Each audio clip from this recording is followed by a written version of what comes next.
en vez de convencer o decir al jugador qué tiene que hacer, intenta hacer creer al jugador que la idea es suya. A todos esos roles del cuerpo técnico tienes que dar una importancia vital, porque tener esa gente que no esté contigo es que sepas que no vas a tener éxito. Ser exigentes sin pasarse. ¿Y cómo lleváis eso en el día a día, no? Yo entré al Real Madrid y estuve en cuerpos técnicos con Álvaro Benito y con Raúl González y dije, ostras, exigencia es esto. Es una exigencia continua. Hablamos del Madrid, el éxito es ganar. No hay otro éxito que no contemple eso. Pero creo que para un entrenador el sentirse tener éxito o no puede depender única y exclusivamente de ese resultado del fin de semana. Intentar no enfadaros. Y si os enfadáis, enfadaros aposta, entre comillas, porque creéis que vuestro grupo necesita un nivel de activación de un enfado. Pero que sea muy fingido. O sea, tú no estés enfadado nunca. Intenta no estar en un nivel emocional que no sea óptimo. Yo te voy a hacer una pregunta porque aquí tengo una duda tremenda. ¿Cómo condicionas tú que tu plantilla se posicione a tu favor o ser tú directamente el que digas hasta aquí hemos llegado? Pues bienvenidos a un capítulo más de Esfero. Otra semanita más. Gente ya conocida. Mr. Cernu. Buenas tardes. Carlos de Lerma, bienvenido de nuevo. Muy buenas tardes. Y el Mister también, otro Mister. Tenemos que 3 Mister tenemos, madre mía. Me tengo que hacer Mister yo también. Y Diego Nogales, bienvenido. Muchas gracias. Hoy aprovecho que tengo Mister de... Bueno, 2 de primera ref. Hasta hace nada. Mister que va a subir a segunda ref. Ojalá. Y un podcaster. Vamos a hablar de una entrevista de Valdano a Ancelotti a consecuencia de un nuevo libro que sacó, tal. Entonces dejó diferentes reflexiones, sobre todo de gestión de equipos, gestión de carrera, de entrenador, y vamos a hablar de ello. La primera de ellas, que me encanta, sobre las extensiones del entrenador dentro del campo, es decir, esas figuras que todos habréis tenido, que os ayudan mucho a tener orden y a que parezca una extensión de vosotros, ¿no? Entonces, cómo gestionáis esas figuras y cómo las gestionáis. Cómo las detectáis y cómo las gestionáis. Pues yo creo que es algo muy natural, ¿verdad? Yo creo que es algo que al final... Yo creo que también lo hice en la entrevista a Ancelotti, que es el trato humano, no solo el profesional, sino la persona humana es al final lo que te hace tener conexiones con la gente. Entonces, en este caso, el entrenador necesita generar conexiones con todos sus jugadores, pero hay con ciertos jugadores, algunos casos son los capitanes, otros casos son gente con la que tienes más afinidad a nivel personal, los que te pueden ayudar más. Y además creo que es muy importante para un entrenador de fútbol que tengas gente que confíe en ti, que crea en ti, que tú puedas confiar y creer en ellos y que al final te van a ayudar. Yo creo que los jugadores ayudan muchísimo más a los entrenadores de lo que incluso a veces muchos entrenadores se pueden llegar a pensar. No son el enemigo ni todo lo contrario. Entonces, Ancelotti creo que lo explica muy bien porque simplemente su trayectoria o verle es una persona muy cercana, muy natural, que él lo explica muchas veces, que él diferencia muy bien cuando habla con el jugador profesional, con el futbolista, como dice él, o cuando habla con la persona. Bueno, pues esa chorrada es algo súper importante. No es lo mismo estar hablando a nivel profesional o laboral sobre un tema o hablar de algo personal. Bueno, pues esas conexiones humanas que tenemos entre todos dentro de un vestuario, dentro de un club, al final te tienen que hacer que sumen, y siempre hay gente que suma más que otra. Entonces siempre hay gente que tiene una conexión con el entrenador mayor a la forma de entender y sentir el juego, el entrenamiento, de que coge las cosas antes que él porque tiene esa conexión. Entonces esa persona, si está en el campo, obviamente, pues es capaz de ayudar también, porque yo creo que eso es algo que se huele, que se transmite, ¿no? Que es afín al entrenador y que rápido lo entiende y que ve las cosas rápidas. Y hay veces que es un jugador con mucha experiencia y hay veces que no. Hay veces que simplemente es un jugador que tiene esa confianza. Ahora pasa a ti, ya nos ha pasado a todos en el vestuario, ¿no? Que te vacilan los compañeros o te vacilan incluso gente si es tu hijo, es tu amigo. Sí. Eso pasa mucho, ¿verdad? Pues dile a tu padre que no sé qué. Sí, eso es muy típico, ¿verdad? Pues es normal, pero al final son relaciones humanas, somos seres humanos y con gente con la que tienes más afinidad y te entienden muy rápido, y en 5 minutos no hace falta explicar las cosas 70 veces porque muy rápido vais a lo mismo los dos, y gente con la que necesitas otro tipo de conexiones. Sí, sin duda. Yo creo que es muy natural el hecho de decir, oye, un jugador, sobre todo con esos jugadores que son la extensión en el campo, creo que puedes estar horas hablando de fútbol, de táctica, de fundamentos, de cosas pequeñas que necesita el equipo, que no. surge, yo creo, muy espontáneamente, y además es que se extiende porque creo que es una conversación que muchas veces es de los dos lados, ¿no? De tanto el jugador como el entrenador, sobre todo en esos jugadores que como tú decías, ¿no? Que son la extensión del entrenador en el campo. Generalmente son perfiles como el tuyo, ¿no, Carlos? Mediocentros. Yo le iba a decir, yo he tenido la ventaja esa y seguramente a lo largo de mi carrera he jugado muchos más minutos gracias a ese tipo de relaciones. Creo que también va mucho a ese entendimiento del juego, a esa inteligencia también a la hora de saber qué te pide tu jefe. Yo no lo veo así, ¿vale? Pero al final es un mando que está por encima de ti y que es el que decide quién juega y cómo juega, y tú en ese aspecto tienes que ser inteligente.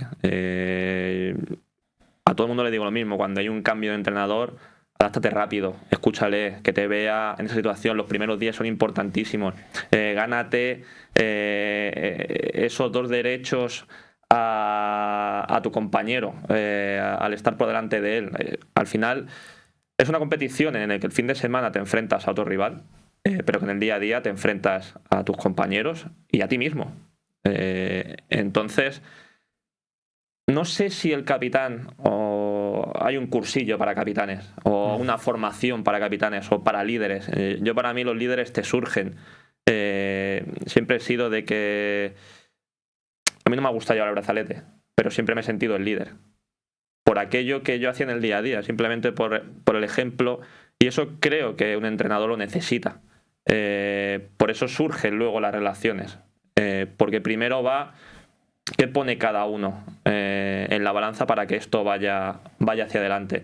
Y por eso hay jugadores como, por ejemplo, se me viene ahora a la cabeza, Sergio Mora, en su día con Bordalás. A mí me parece una progresión increíble, porque yo jugaba contra Sergio y yo veía a Sergio y me veía a mí y decía, hostia, este tío es bueno, pero tan bueno como para estar en primera división a los pocos años. Pues sí.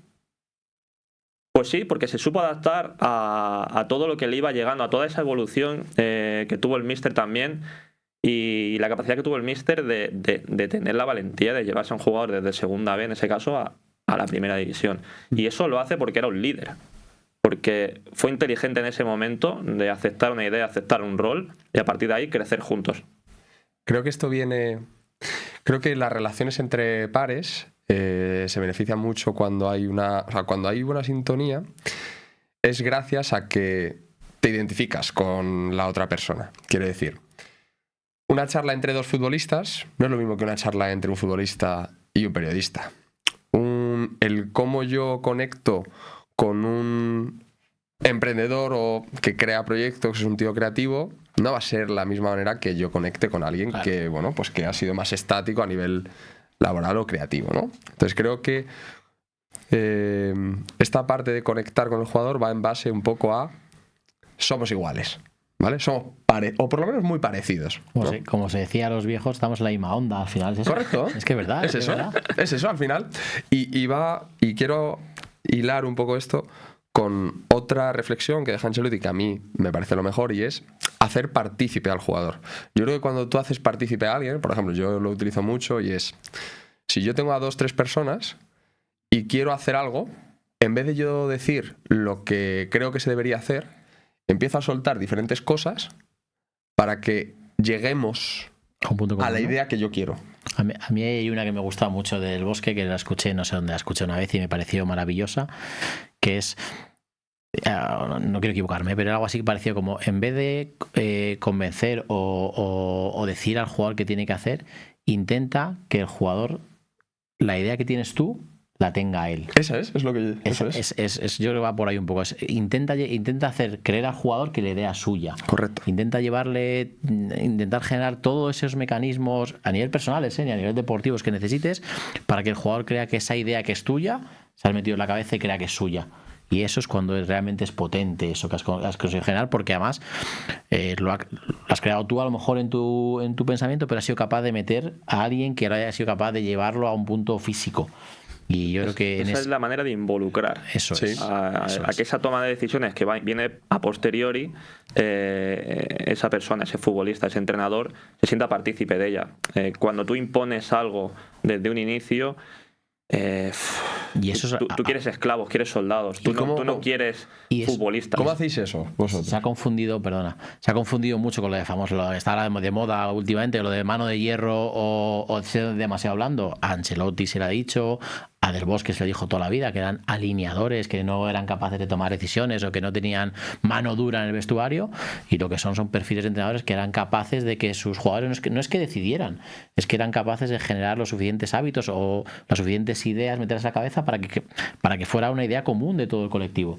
Y eso para mí es liderar, eso realmente es llegar, eso es realmente generar anclajes positivos dentro de un grupo para que funcione bien. Es difícil eso, hay que tener mucha experiencia y hay que saber manejar muy bien a seres humanos. Y perdona, Mario, que te he cortado, no sé qué estás diciendo. No, que ¿cómo hacéis eso, no? ¿Cómo lo pones en práctica, esa parte de hacer, pues eso, pensar al jugador? También evidentemente hay una parte de que él quiera, pero bueno, también se le puede llevar a tu terreno. Hacer pensar que sea suya. Sí. Sí, pero básicamente yo creo que es preparar bien con quién vas a hablar, con qué persona vas a hablar, con qué grupo de jugadores vas a hablar. Yo lo hago bastante, coger un perfil de mediocentros esta temporada, por ejemplo. Yo según vi el equipo dije, podemos hacer cosas muy bonitas con un juego, digamos, asociativo y con ciertas intenciones ofensivas, pero quiero verles a ellos y quiero verles las caras cuando yo les diga, oye, vamos a ir por aquí, o qué os parece ir por aquí. Y creo que hay que preparar esas situaciones, ¿no? Es decir, si luego hay quien tiene el talento, yo creo que has puesto un ejemplo de Carlo Ancelotti que tiene el talento, no digo con esto que no las prepare, que seguro que las preparará mucho, pero se le ve un talento especial para tratar con personas, con periodistas en ruedas de prensa, con personas en entrevistas, que es lo que yo he podido ver, ¿no? Y creo que, bueno, pues cuanto más lo preparas, más sintético llega todo, más reducido llega todo el contenido, y a lo mejor la idea es más esta. Claro. Y a partir de ahí, pues lo que comentabais antes, ¿no? Ver cómo el jugador la coge y la hace suya y dice, yo voy a muerte con esto porque esto es lo que yo creo y además me va a potenciar a mí. Que ahí es un poco para mí es de lo que yo me enamoré cuando fui entrenador. Es decir, yo, como siempre digo, yo entré al fútbol por la táctica.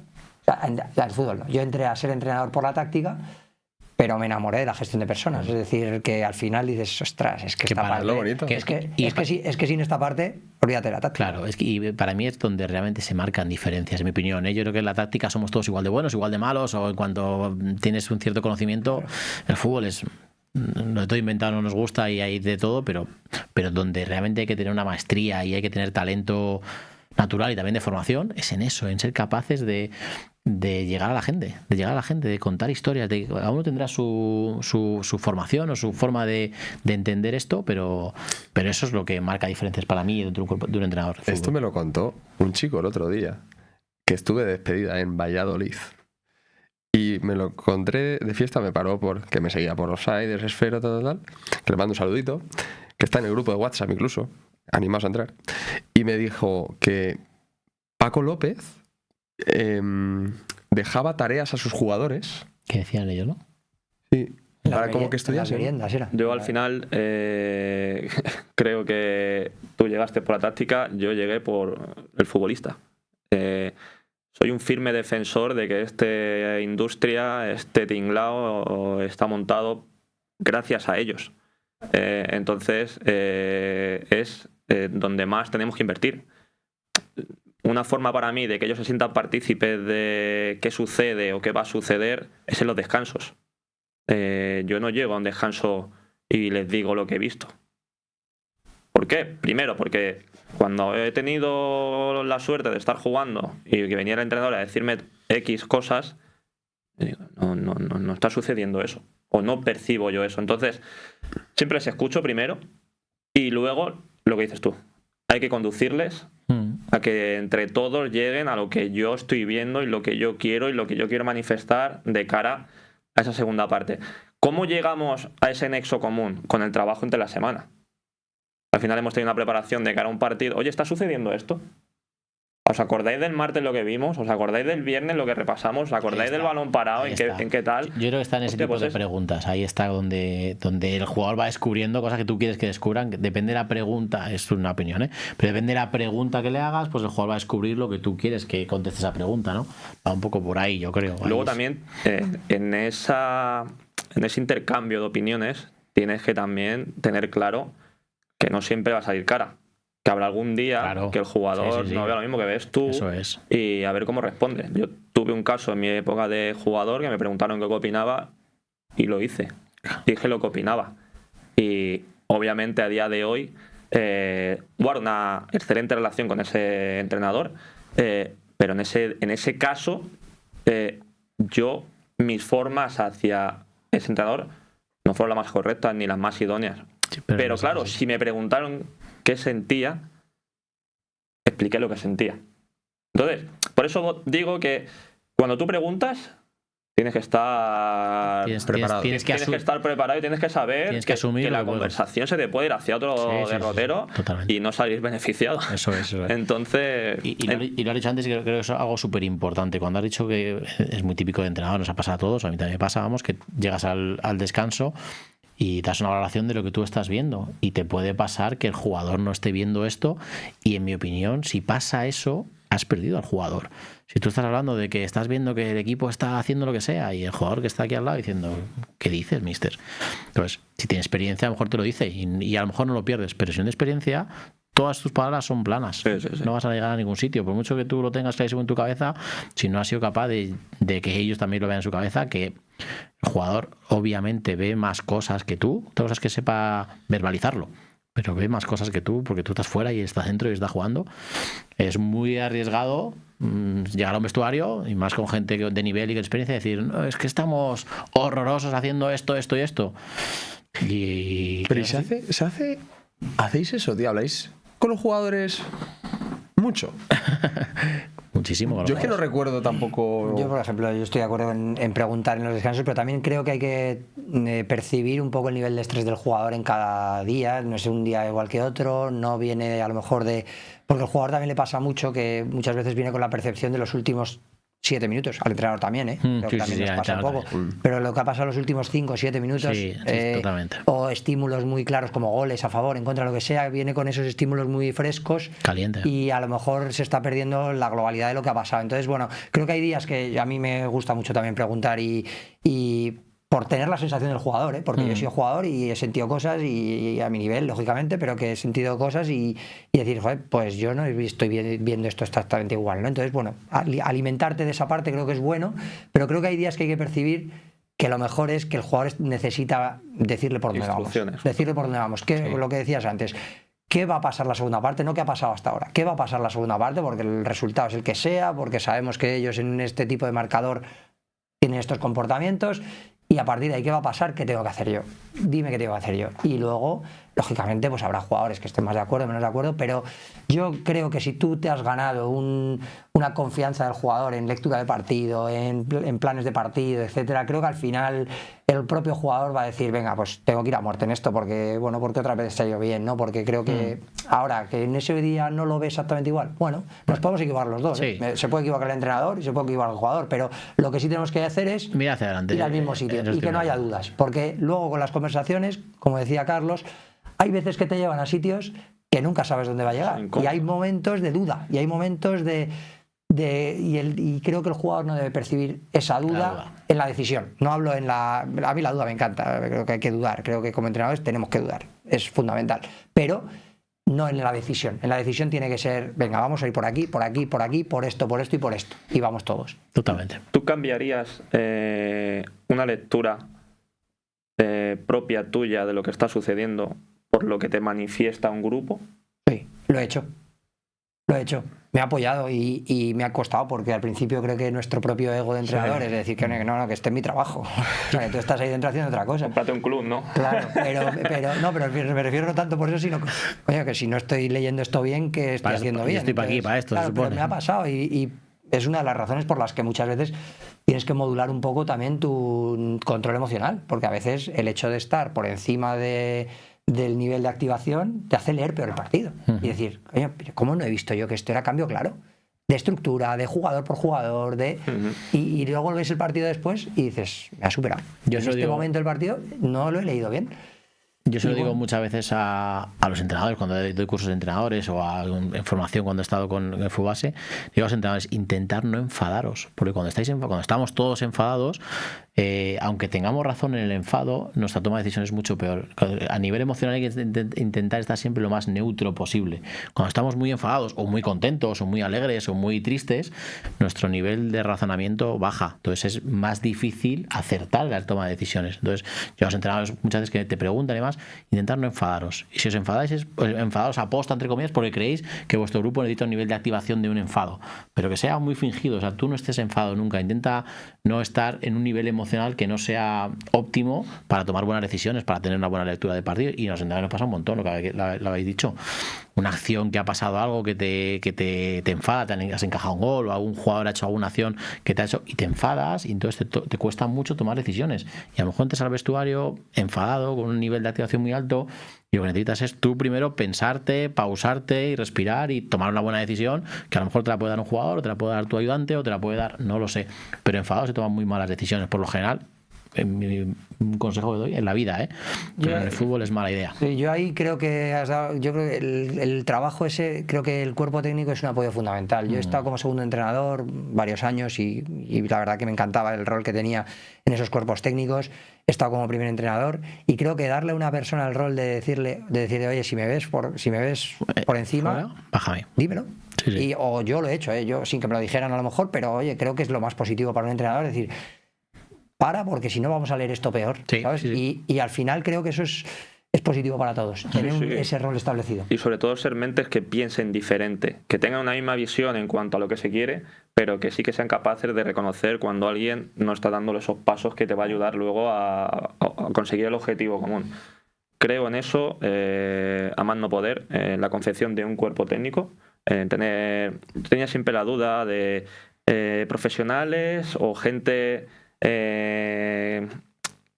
que sepas que te va a reforzar, que te va a apoyar y sobre todo que te va a decir la verdad. Hay mucho miedo a perder un puesto de trabajo y es algo que yo lo veo normal. Correcto. Que yo lo veo normal. O sea, es normal, es lícito. Pero tú en el día a día quieres a uno que le puedas dar la mano y le puedas decir, dime las cosas a la cara. Entre tú y yo me tienes que decir la realidad. Me tienes que ayudar en este aspecto. Y eso creo que es clave. Y es básico. Y eso se tiene que formar también a tu cuerpo técnico. También, como todas las relaciones humanas, necesitas tiempo y confianza. Totalmente. Conocer bien a tu cuerpo técnico también es complicado. Porque dices tú, también tienen sus miedos, también tienen sus problemas, también tienen sus ambiciones. Personas. Sí. Que al final es lo que dice Ancelotti. Es lo que dice Ancelotti. Es que al final el entrenador es un gestor de personas. Totalmente. No solo de jugadores, también club, staff, mucha gente que hay que gestionar. El otro día, ojalá. Tuvimos al mister del Sporting, a Borja. Y nos dijo que a medida que fue progresando, que fue haciéndose con más experiencia, aumentando de nivel, pues se dio cuenta que el peso de la táctica o de lo técnico-táctico pues no se la daba tanto y que le empezó a dar más a lo que viene a ser el individuo, el grupo. Bueno, pues se fue dando cuenta. Sí. Yo eso le llevo la experiencia. Tú en tu carrera, lo ha dicho Diego. Pese a que te retiraste joven, ¿qué entrenadores recuerdas y por qué? O sea, yo no me acuerdo sinceramente de lo que trabajaba hace 13 años cuando estaba en el Leganés con Miguel Álvarez, pero sí me acuerdo de esa persona, cómo enfocaba el día a día, cómo lo llevaba, cómo hacía que en una situación de conflicto le quitaba hierro al asunto. ¿Te acuerdas de eso? Sí. No te acuerdas si hacías un mantenimiento o no te acuerdas de eso. Entonces, al final siempre lo que queda es la persona. Cuando te retiras, siempre recuerdas y yo me pongo a pensar y digo, ¿de dónde son mis amistades? Son todas del mismo sitio. Son todas del mismo círculo. Son gente del fútbol. Y te acuerdas de eso. No te acuerdas de si acabaste el 15º, el primero, ascendiste o no. Entonces, por eso es tan importante que son personas que tienen una profesión que es la de futbolista. O o segundo entrenador, o primer entrenador, o el delegado, o el utillero, la importancia del utillero. La gente no es consciente de la importancia que tiene un utillero contento o un utillero que no esté contento. Es el que más habla con el jugador, igual que un fisio.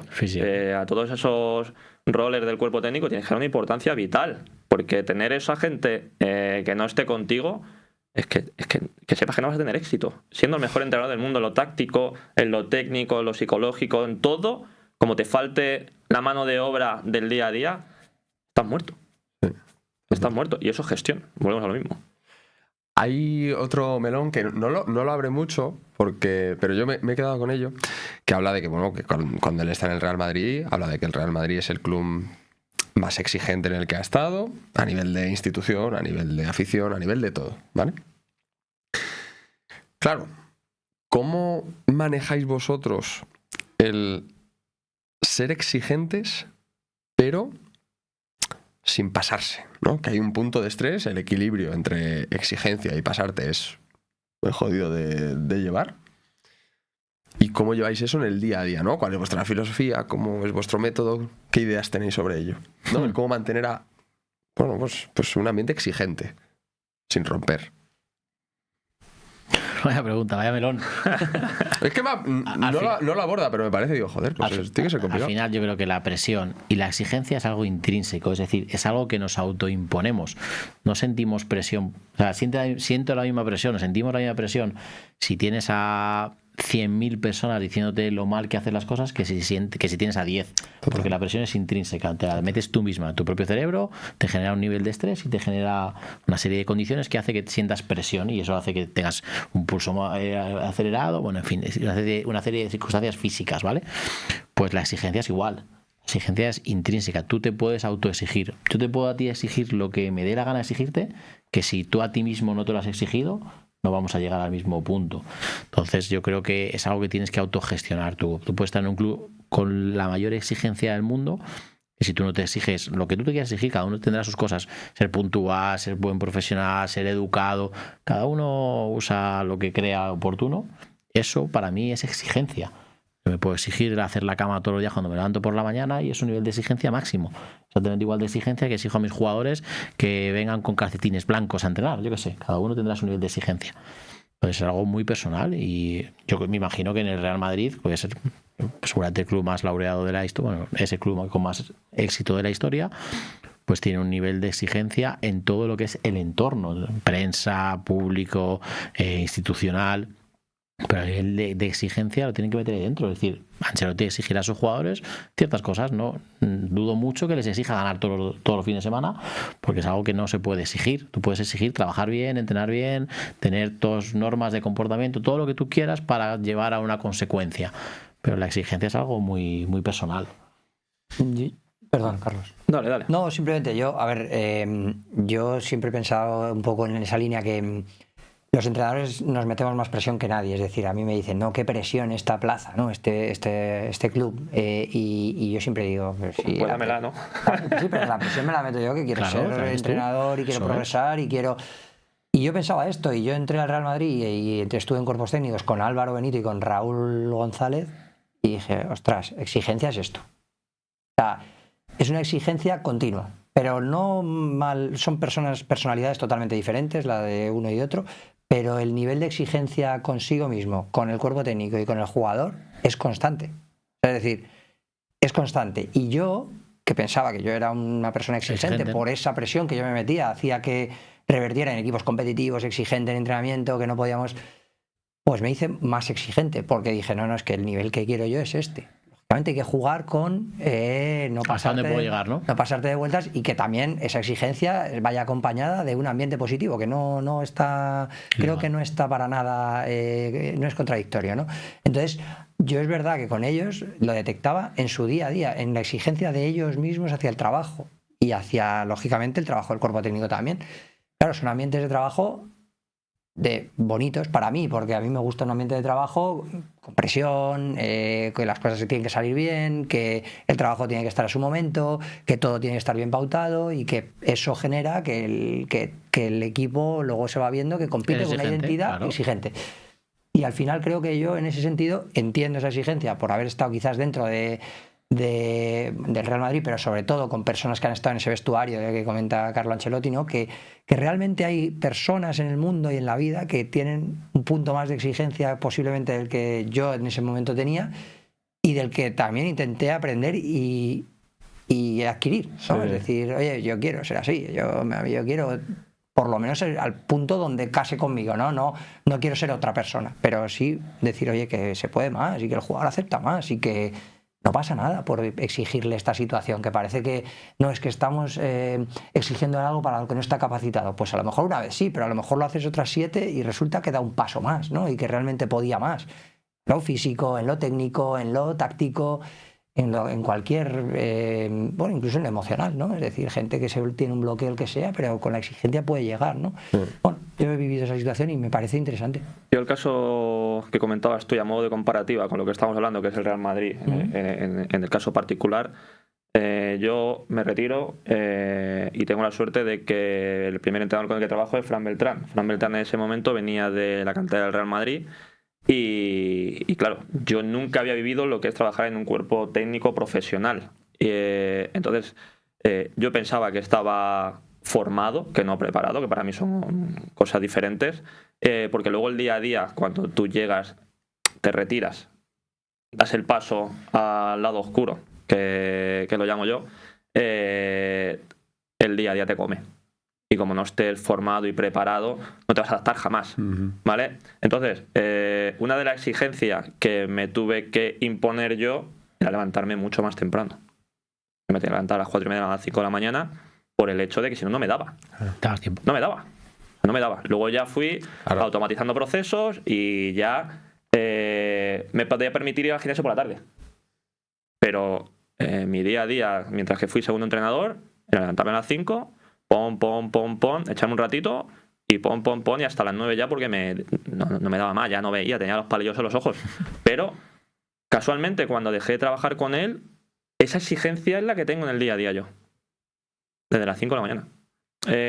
¿Por qué? Porque creo, y lo creo firmemente, que es la mejor manera la que yo a las 10, cuando me siento con mis chicos a explicarle la sesión, no tengo nada al azar. Que luego es cierto que tienes que ir viendo cómo está cada uno, cosa, sí. Qué está pasando, qué no está pasando, se te cae uno, tienes que modificar una tarea, pero eso es lo de menos. Tú ya tienes preparado todo. Puedes improvisar un día, pero no puedes estar improvisando siempre.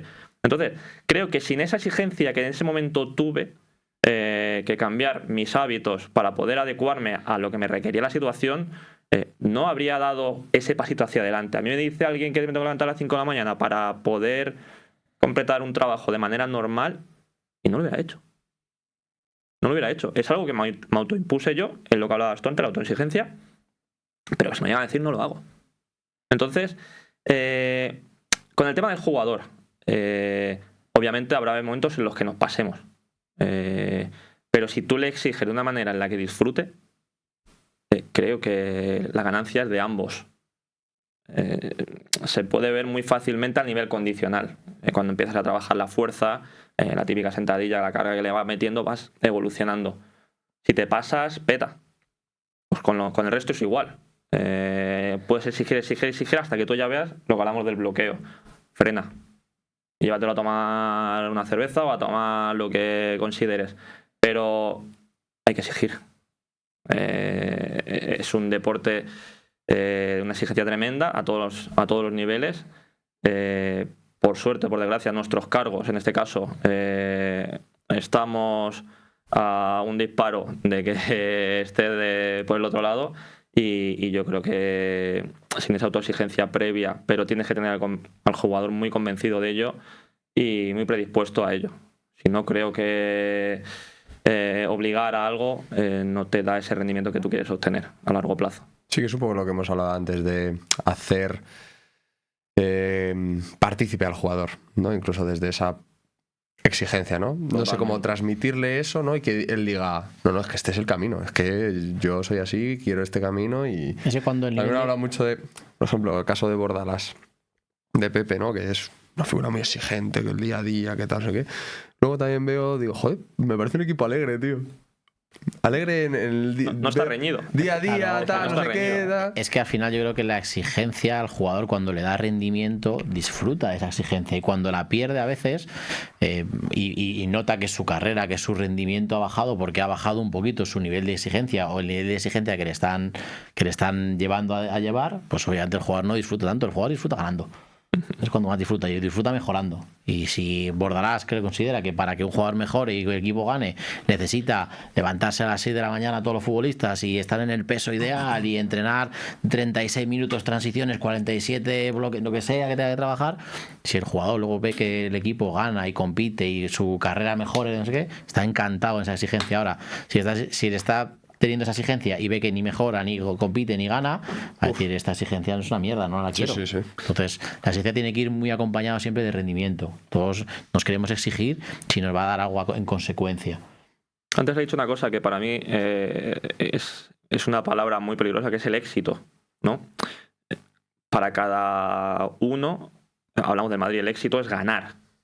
No hay otro éxito que no contemple eso. Pero creo que para un entrenador el sentirse tener éxito o no puede depender única y exclusivamente de ese resultado del fin de semana. Yo en este caso fui cesado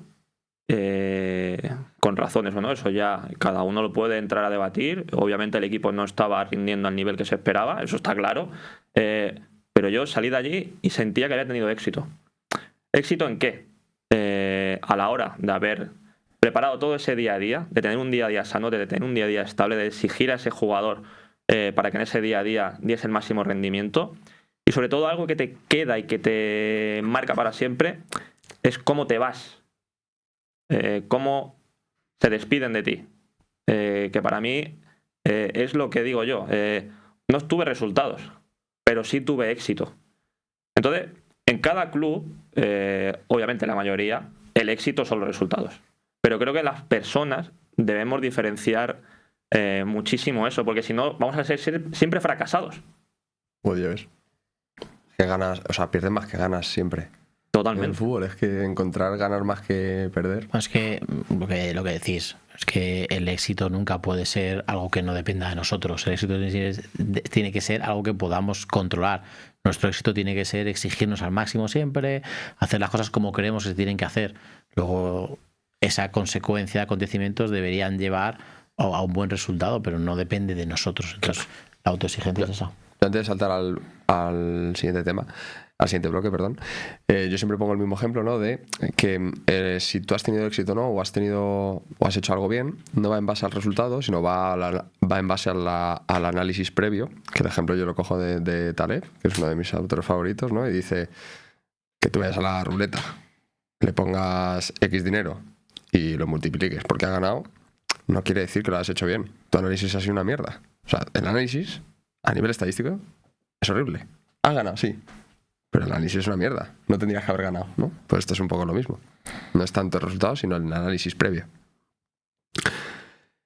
Dice algo que, bueno, seguramente él lo haya manejado muy bien, pero creo que esto va a gustar.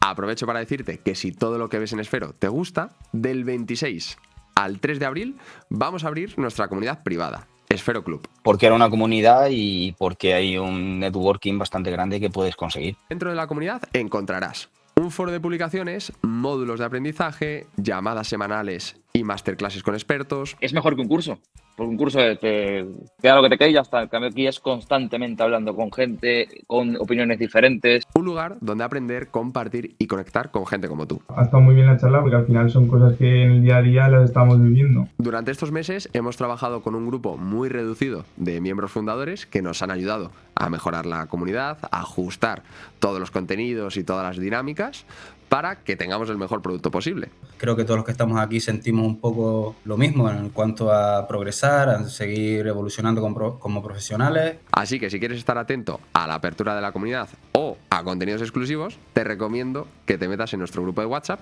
que ahí compartimos todo y tenemos más cercanía con todos los que nos seguís en Esfero. La mezcla de veteranos y jóvenes, ¿vale? Dos factores que, bueno, pues que parecen muy distintos, personas que están en etapas de la vida muy distintas, que han vivido de manera distinta. Unos saben unas cosas que los otros no, unos quieren unas cosas que los otros ya no quieren.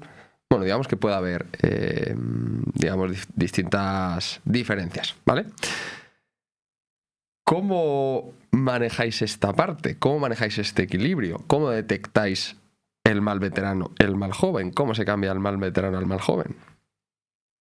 Jodida, ¿eh? ¿Por dónde empezamos? Jodida, ¿eh? ¿Qué edad es la ideal para una plantilla? Pues yo creo que lo ideal es un poco de todo, ¿vale? Que tenga un núcleo grande de gente joven con ambición, que gente que tenga ganas que tenga capacidad para poder mejorar y crecer todavía deportivamente hablando. Una parte de experiencia que también ayude a esos jóvenes, también te ayuda a ti, al cuerpo técnico y a competir y a entender bien la categoría. Y una parte a lo mejor incluso de un puntito incluso más, ¿no? De ese jugador que está a lo mejor en sus últimos años, pero es capaz de aportar ese granito de arena a nivel grupal y a nivel competitivo y a nivel tal, que es yo creo que es lo ideal, ¿no? Lo que todos los entrenadores queremos, ese grupo que tenga un poquito de todo, ¿no? Pero a veces no te lo encuentras, a veces te encuentras, yo por ejemplo he entrenado ya no me acuerdo, pero como 4 y 5 filiales que son todos sub-23 y que prácticamente todos son primer año senior, y ahí donde tienes el veterano, pues no lo tienes. Entonces tienes que buscar roles personales que tengan una capacidad de liderazgo diferente a otros roles que a lo mejor son más niños, entre comillas, a nivel personal. Eso por una parte. Y luego, ¿cómo cambias eso? Pues yo creo que eso es la evolución humana de cada uno de ellos. Hay gente que tiene una personalidad que, aunque tenga 19 años, te das cuenta de que es un veterano y que es un líder y que entiende el grupo, el vestuario y la competición como algo por encima de los demás. Su nivel de maduración es muy alto. Yo siempre lo digo una vez, sobre todo a nivel fútbol base. Creo que la maduración del jugador a nivel personal, no te digo a nivel futbolístico, es muchas veces lo que marca diferencias. Ves a un chico de 13 años, infantil de segundo año, que lo ves que va por delante de los demás a nivel madurativo, no digo a nivel físico o técnico, sino que entiende el juego antes, lo ve antes y dices, ostras, este chico es mucho más maduro que los demás, está mucho más hecho.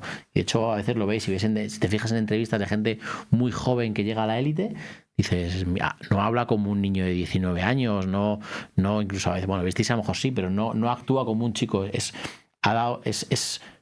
madurativamente hablando, sí, ha dado una evolución. Entonces, eso es lo ideal, ¿verdad? Tener gente joven, porque la capacidad física mejora, que luego encima es capaz de madurar antes o de haber entendido un poquito antes de ese tipo de cosas.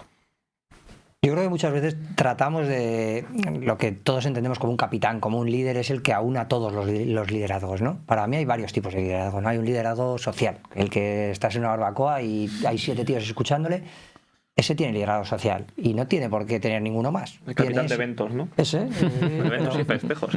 Pero por eso hay otro liderazgo más emocional, ¿no? El que tiene una voz de ánimo cuando toca y sabe que es su rol. Y luego, decía antes Carlos, el ejemplo del compromiso. Hay jugadores que no hablan. Yo tenía el año anterior a Antonio Moyano, que es un jugador que es el primero que llega, es el último que se va, no para de trabajar en todo ese momento, en el campo exactamente igual, y no habla mucho. Pero no necesita más, porque es el ejemplo del compromiso, sí, ¿no? Ese lo tienes.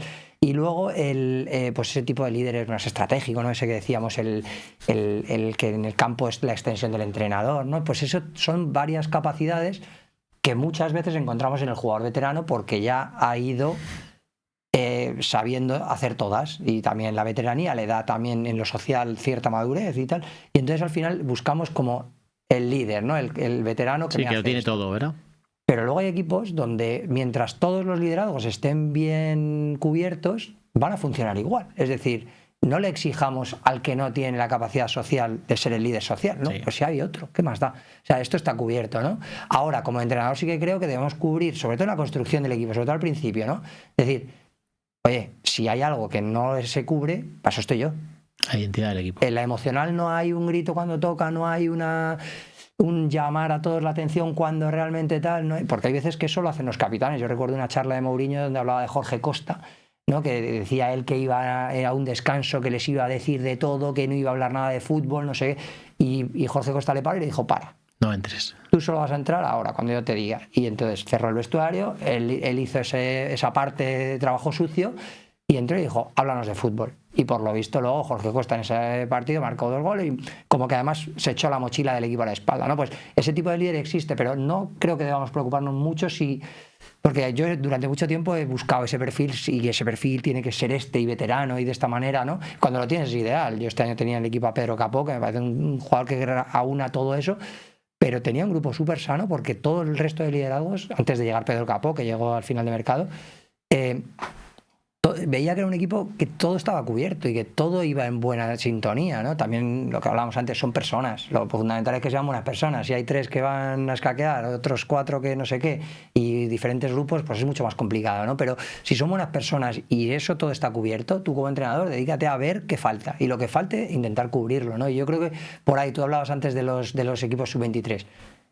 Es que también pasa, en los sub-23 se cubren todos, claro porque hay, aunque no sea una persona madura en lo social, pero es el más maduro de todos, con lo cual en la comparación pues es maduro. Sí, ¿no? sí, Entonces, pasa, a nivel emocional sí diferencias. Claro, entonces bueno, pues al final yo creo que todo eso se puede cubrir. Ahora, importante fichar buenas personas. Ahí sí que creo que los directores deportivos cada vez preguntan más esto, y a los jugadores que en algún momento han tenido algún desliz de no entrar bien en algún vestuario, cada vez les es más difícil firmar. Pesa más, ¿no? Cada vez mucho más, porque lógicamente las temporadas pasan por muchos momentos y muchas situaciones. Yo este año conté en la jornada, cuando nosotros perdimos 2 partidos consecutivos, creo que era 3 partidos consecutivos, jornada 12, había habido 13 equipos de la categoría que ya habían pasado por eso, por haber perdido 3 de 4. O sea, imagínate, por eso quieres buenas personas, porque en ese momento había 13, pero es que había 3 de playoff que habían perdido 3 de 4 partidos consecutivos. Entonces, todos los equipos pasan por esos partidos. Entonces, lógicamente, lo que quieres son buenas personas para que en esos momentos, gestionarlo bien. Por lo menos, el entrenador tendrá que orientarlos bien, los jugadores también, pero por lo menos con gente que va a sumar y que no va a buscar. Que por el camino no se destroce nada. La debilidad, ¿no? Entonces, pues por ahí creo que es importante entender así el liderazgo. Al final la clave, otra vez volvemos a repetir, es que tú les puedas dar ese día a día sano. Entonces tener una persona que te boicotee ese día sano es más duro que una derrota, porque volvemos otra vez a lo mismo, la derrota o la victoria va a depender de si el balón da en el palo y entra o da en el palo y sale, pero ese día a día bueno lo puedes perder, claro. Y una vez que estás perdiendo ese día a día bueno, creo que lo demás se va a ir desmoronando poco a poco. Entonces para mí es la clave importante es la persona. En mi caso, cuando jugaba, yo fui un perfil que cuando era joven me junté con los veteranos y cuando fui veterano me juntaba con los jóvenes. ¿Pero por qué? Porque no los entendía. Éramos diferentes generaciones. Entonces, ¿por qué hace esto? ¿Por qué habla de dinero? Si yo tengo 19 años, a mí el dinero ahora mismo no me importa. Yo quiero salir, quiero disfrutar, quiero estar aquí entrenando aquí con mis compañeros, quiero luego ir al gimnasio, quiero estudiar. Claro, yo no sabía por qué hablaba de eso y estaban a punto a lo mejor de retirarse y el miedo que te entra cuando llega a esa situación y ahora que no dices, ¡buah! Increíble. Por eso cuando ya me iba a retirar hablaba con los jóvenes porque tenían un lenguaje nuevo el cual yo no los entendía qué estaban diciendo, por qué lo decían, por qué les gustaba, porque ya no se relacionaban como nos relacionábamos antes, porque ya no iban a tomar una cerveza después de entrenar y preferían ponerse unos cascos y aislarse. Digo, pero si a mí lo que me ha hecho disfrutar tanto de esto son los viajes de 8 horas en autobús, jugar a tus cartas, estar con tu gente, disfrutar de este momento, porque eso ya no lo queréis. Entonces te lo explicaban y dices, no lo comparto, pero lo puedo llegar a entender. Entonces por eso creo que es tan clave que todos tengan al final un objetivo común y una mentalidad similar, aunque cada personalidad sea completamente diferente, no entre otros, pero tener que conseguir que aúnen esos intereses en el colectivo. Ahí está. Es lo que creo que te va a dar ese éxito relativo de tener un día a día sano. Como haya distinciones entre los jóvenes por aquí, los veteranos por allí, los que miran hacia otro lado por aquí, pues se te va a hacer un día a día muy difícil y complicado. Y yo no creo a estas categorías en las que la igualdad es tan alta. Por eso somos capaces de ver equipos que no tienen un presupuesto tan alto. Hablo de primera ref en este año.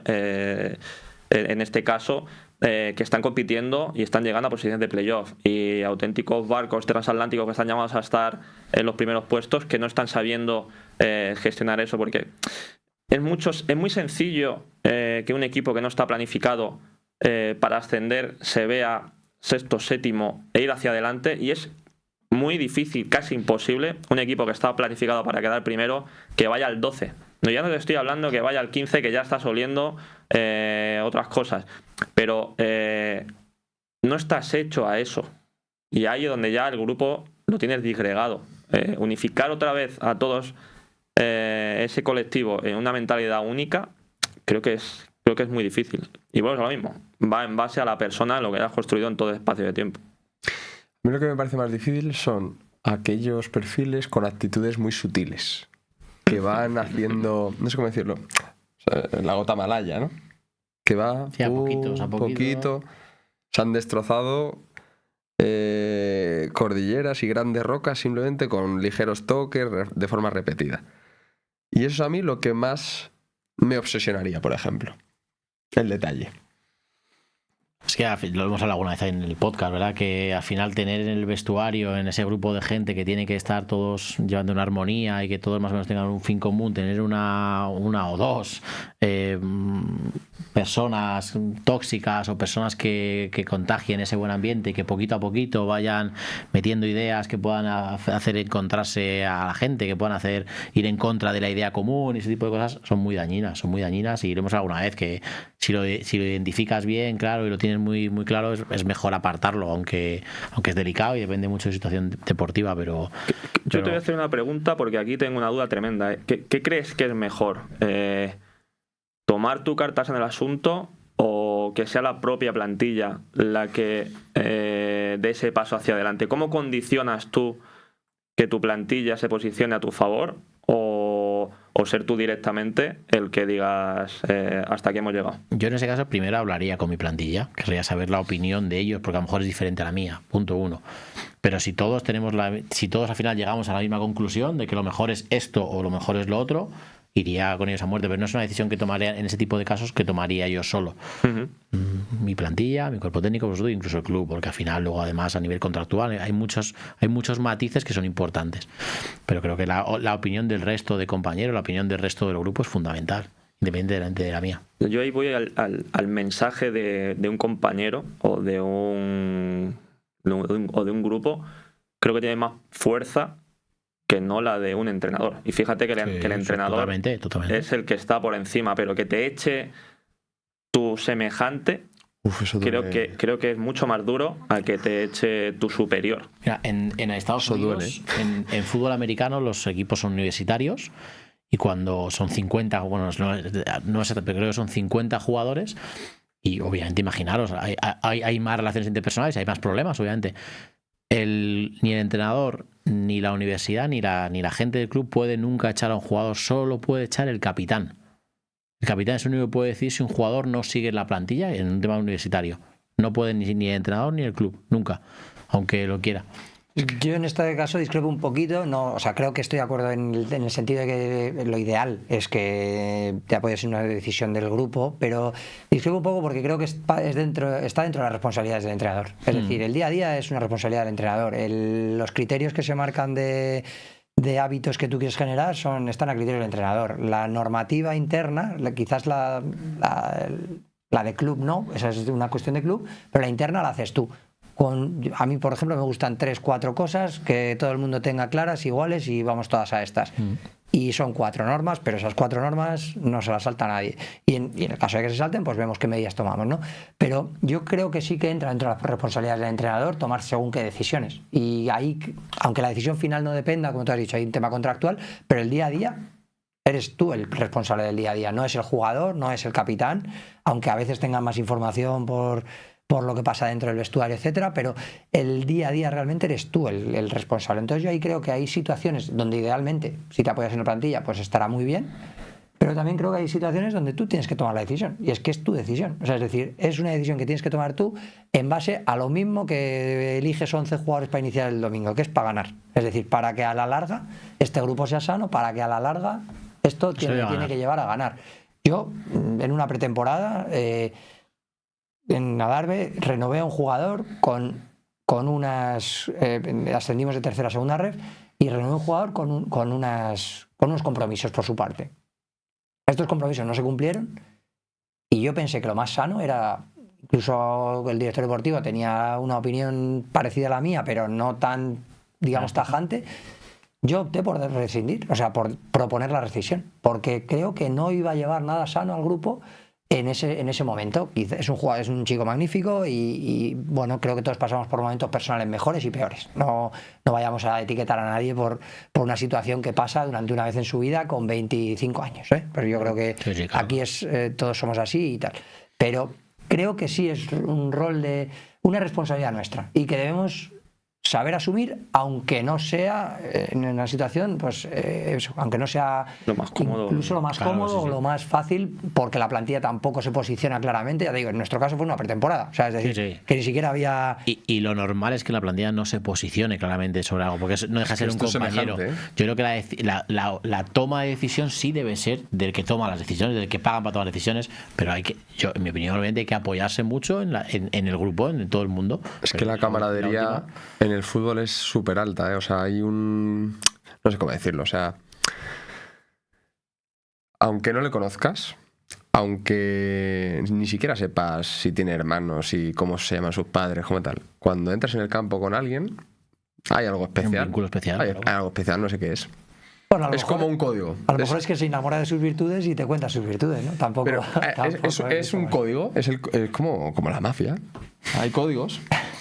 Hay códigos. O sea, y los hemos firmado todos, independientemente de que te conozca o no. Ya está. Yo lo veo un poco de ese rollo. Hay algo raro en eso. Una camaradería un poco rara. Compañero se llama. No, compañeros son los de trabajo, compañeros son los de tal. Compañeros en un equipo colectivo, en un deporte colectivo. Al final es mucha gente intentando buscar un fin común y compartiendo emociones, que eso es lo que más une a las personas. Pues al final es normal que haya unos vínculos especiales. Para bien y para mal. Ya, pero como última pregunta, hablaba un poco de la figura de presidente. Que alguien hace poco me defendió que era una de las figuras más importantes, la figura más importante del club. Y me gustaría un poco reflexionar sobre las relaciones que hay que tener con, voy a decir altas esferas, pero bueno, con dirección deportiva y con presidencia. Él, incluso Ancelotti decía que dejaba pasar a grandes charlas o charlas importantes al presidente. Vaya melón, me toca a mí también. Nada, yo creo que depende muchísimo de la personalidad de ese presidente, ¿no? Cuando llegas a un club, yo creo que tenía suerte de estar en diferentes clubes, pues no tiene nada que ver, es que yo me estoy imaginando a dos presidentes que he tenido, es que son la noche y el día, entonces depende mucho. Hay presidentes a los que yo dejaría encantado que vayan a charla o que vengan a nosotros a comidas y a cenas, y hay presidentes que intentaría hacer todo lo posible porque esté lo más lejos posible del grupo, porque creo que podría hacer daño. Entonces yo creo que depende muchísimo de cada club. Pero lo que está claro es que no deberías aislar la relación. No, es lo que... Pero es que al final yo como entrenador también necesito tener una buena relación personal con la gente que es mi jefe o con la propiedad del club, y para construir una buena relación no puedo aislarla si no tengo ningún tipo de comunicación, no tengo ningún tipo de trato. Otra cosa es que yo quiera que esa relación pase de lo personal a lo laboral o a lo deportivo incluso. Pues yo intentaría que a lo profesional existiera, que a lo deportivo existiera, pero que no entrara a tomar decisiones que tengo que tomar yo. Y puede pasarte. Entonces, si le das mucho la mano, a lo mejor te coge el brazo, ¿no? Pues yo creo que depende de las personas. Entonces, primero hay que conocer a la gente con la que trabajas. Por eso, igual que los futbolistas, es importante firmar buenas personas, fundamental. Pues también es muy importante, si puedes permitírtelo, trabajar con buenas personas, que tus jefes sean buenas personas, por lo mejor que te puede pasar.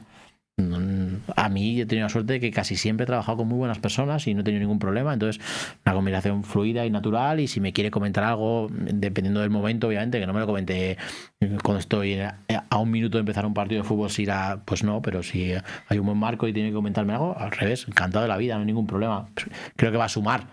Entonces depende muchísimo del tipo de presidente con el que hayas podido trabajar, o director deportivo, vamos.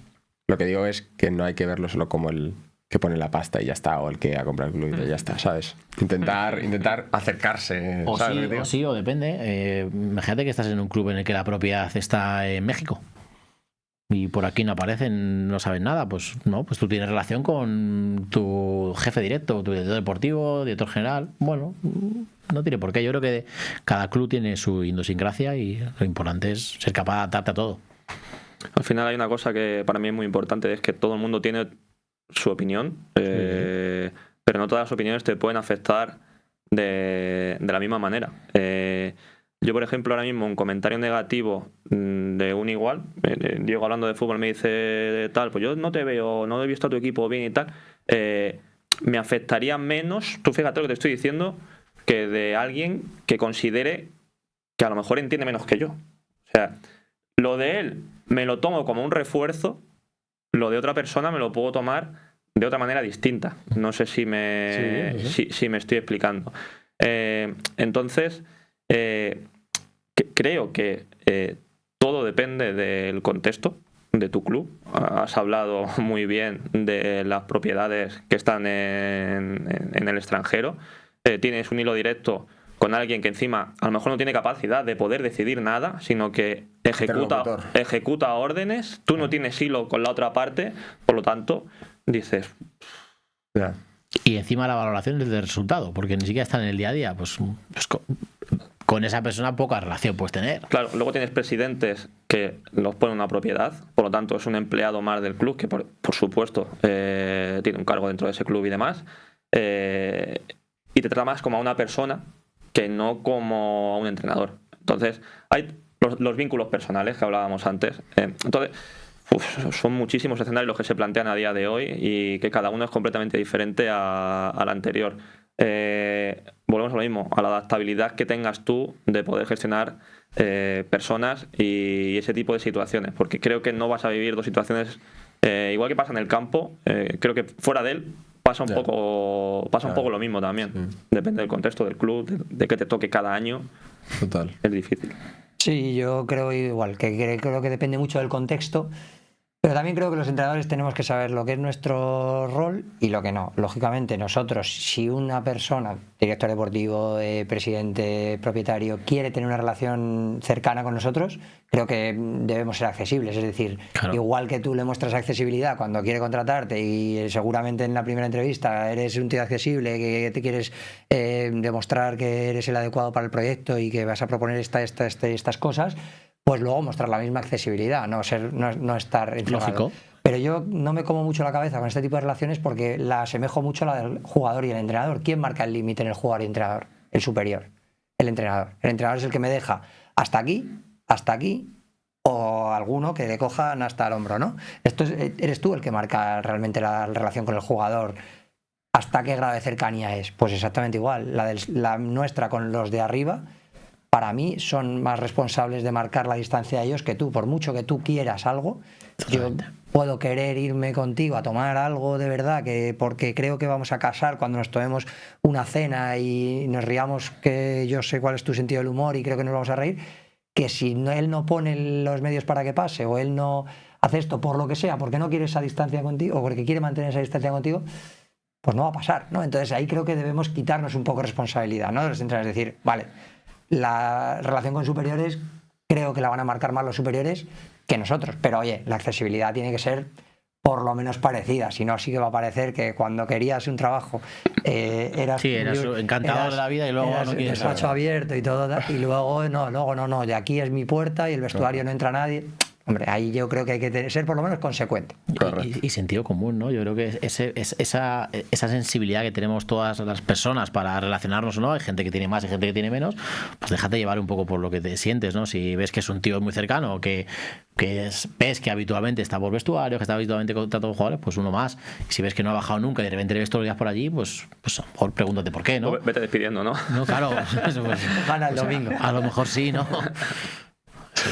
Bueno, pues nada, lo vamos a dejar aquí. La verdad es que son muchas cosas las que tenéis que tener en cuenta. Hay que llevarse bien con la gente de arriba, con la gente de abajo, con la gente de igual, con tu cuerpo técnico, con no sé qué. La verdad es que estáis jodidos. Con el jardinero, hay que llevarse bien con el jardinero, siempre lo digo. Pues sí, es verdad. Hombre, en tu caso, en artificial. Este año no. Un problema menos, tío. Todos son ventajas, ¿eh? Todos son ventajas. Bueno, pues hasta aquí. Mil gracias a todos y nos vemos en siguientes capítulos. Dejad en comentarios a ver qué os ha parecido y todo ese rollo, ¿vale? Chao.